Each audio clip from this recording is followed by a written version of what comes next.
السلام علیکم ورحمۃ اللہ وبرکاتہ۔ صحبت کی تاثیر۔ حضرت قطب الدین بختیار کاکی رحمۃ اللہ علیہ فرماتے ہیں کہ میرے پیر و مرشد حضرت خواجہ غریب نواز رحمۃ اللہ علیہ نے فرمایا کہ حدیث میں آیا ہے الصحبۃ تؤثر، یعنی صحبت اپنا اثر ضرور دکھاتی ہے۔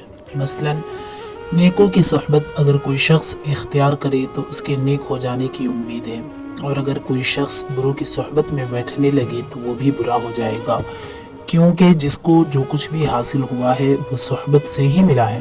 جس کو اگر کوئی نعمت ملی ہے تو وہ بھی صحبت سے ہی ملی ہے۔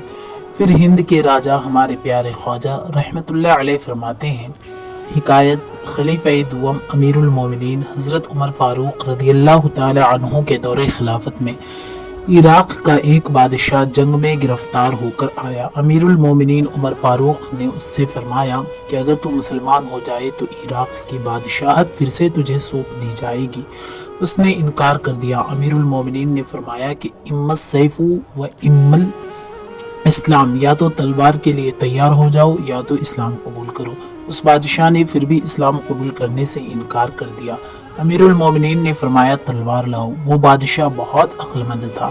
آپ سے مخاطب ہو کر اس نے کہا کہ میں پیاسا ہوں، مجھے پانی پلا دو۔ حکم ہوا کہ اس کو پانی پلایا جائے۔ بادشاہ نے کہا کہ میں مٹی کے برتن میں پانی پینا چاہتا ہوں۔ جب اسے مٹی کے برتن میں پانی دیا گیا تو اس نے کہا کہ اے امیر المومنین، آپ مجھ سے وعدہ کریں جب تک میں یہ پانی نہ پی لوں مجھے قتل نہ کرو گے۔ آپ نے فرمایا اچھا، میں نے وعدہ کیا جب تک تو یہ پانی نہ پی لے گا تجھے قتل نہ کروں گا۔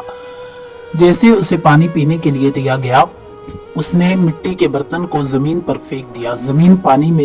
پانی زمین میں جذب ہو گیا۔ پھر کہا کہ آپ نے مجھ سے یہ وعدہ کیا تھا کہ جب تک میں پانی نہ پی لوں گا قتل نہ کیا جاؤں گا۔ امیر المومنین اس کی عقل مندی اور دانائی سے حیرت زدہ ہو گئے اور فرمایا جاؤ، تجھے معاف کیا۔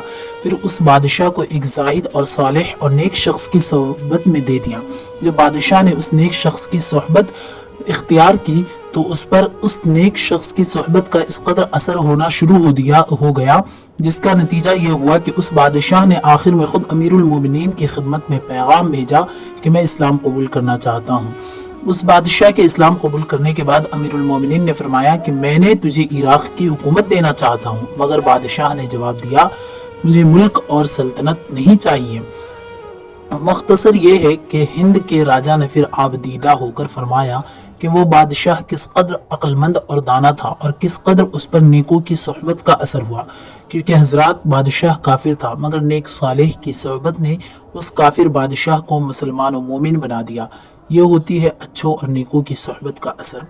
اسی لیے تو حضرت شیخ سعدی شیرازی رحمۃ اللہ علیہ فرماتے ہیں صحبت صالح ترا صالح کنند، صحبت طالح ترا طالح کنند، یعنی کہ اچھوں کی صحبت تجھے اچھا کرے گی، بروں کی صحبت تجھے برا کرے گی۔